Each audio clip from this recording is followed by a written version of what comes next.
Hello, beautiful souls, and welcome. If you've ever wondered how your core wounds and core beliefs are affecting your daily life and your relationships, this video is for you. So, a core wound is something that many of us carry throughout our lives.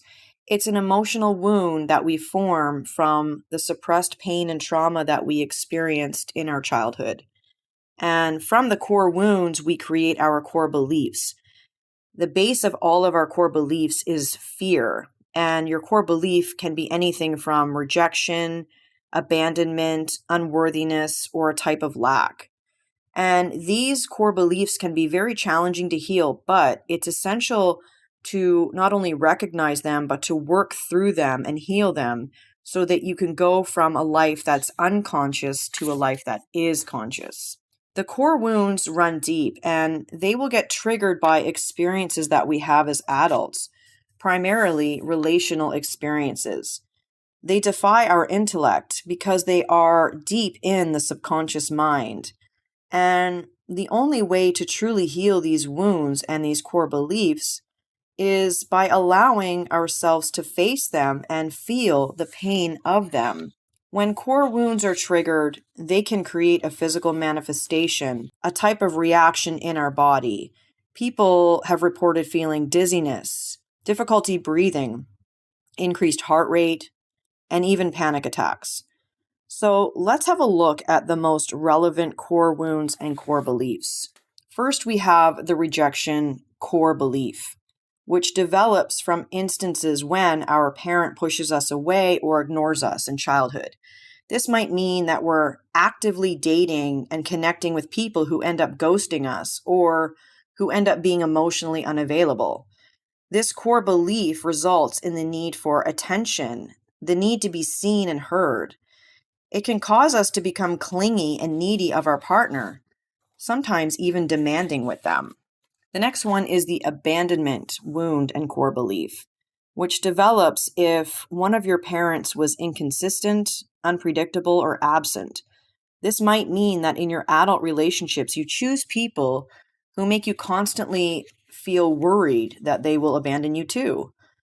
The abandonment belief results in the need for affection, a need to connect to someone else, to belong, and create a connection with. Then we have the enmeshment core belief, which develops when the boundaries between the child and parent are blurred or don't exist at all. This might contribute to you ending up in relationships where your identity is completely absorbed into your partner's and where you constantly focus on their needs, losing your own sense of self and neglecting your own needs. The shame core belief develops when you grow up facing constant shaming or criticism from a caregiver. You may internalize this as you are inherently bad or flawed or that you lack something. And this can show up in your adult relationships by mainly opting for partners who reinforce this belief system of lack, and they reinforce it further. The helplessness core belief develops when we are left to fend for ourselves, as a caregiver isn't available to tend to our physical or emotional needs. When we needed help, soothing, or reassurance as children, nobody came to our aid and we felt powerless. This core belief results in a deep need for approval, often paired with self-loathing. The mistrust belief develops when the caregiver is abusive or neglectful towards the child, leading to feelings of skepticism and suspicion in adult relationships.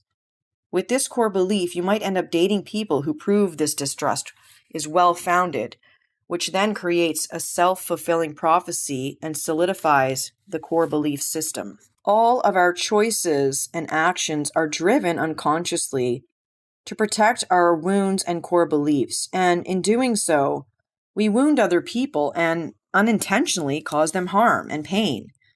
Our unhealed core beliefs have shaped our entire lives. This is not an empowering place to live from.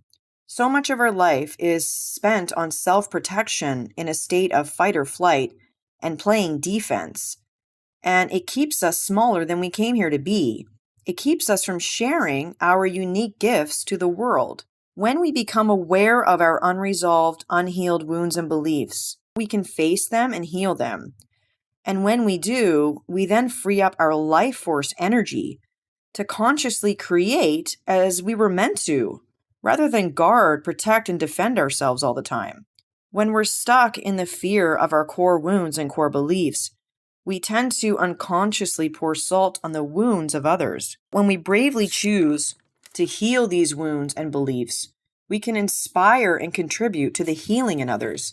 It's like a domino effect. Imagine the impact we would have on each other, on our communities and the world if we all became aware of our own core beliefs and our unconscious behavior patterns. The healing that would be exponential. It would be life-altering. Consider if you have an open wound and you walk around day and night, covering it with your hands to protect it. Your hands wouldn't be free to help an elder cross the street, to build something, to write a letter, to touch your lover, or hold a child's hand. If your hands were solely used to protect yourself, how could you create anything and fully share yourself with the world? And what if you were doing this, but you weren't even aware of it? You could feel the pain of the wound, but you didn't know the wound was there. You couldn't see it or touch it. You didn't know it was the source of your pain, to shield the invisible wound from further injury. This is what we are all doing when we're unconscious of our wounds and our core beliefs. It's the deepest, oldest ones that are typically steering our lives because they're buried deep in our unconscious mind, and we run our lives on autopilot with the strategies we develop to cope and protect ourselves. And this is how we show up to everything in our lives. Even though we aren't conscious of the wound, we have an unconscious drive to heal. We will then attract partners and situations to trigger the core beliefs in order for us to see them. When we attract these people and these situations into our lives before we're ready to heal, it can be incredibly painful. It can feel as if we're being punished, which is why so many romantic relationships can be so dramatic and heartbreaking when we're young, because we just don't have the awareness, the tools, or the support to heal yet. When we live from the perception of the ego mind, from our wounds and our core beliefs, we may feel that we are victims of an unfair world, as if life is happening to us. It's only when we become aware and conscious that our real healing can begin. This healing of our core beliefs will change everything. I'm sending you love. Thank you for being here, and I will see you all in the next video.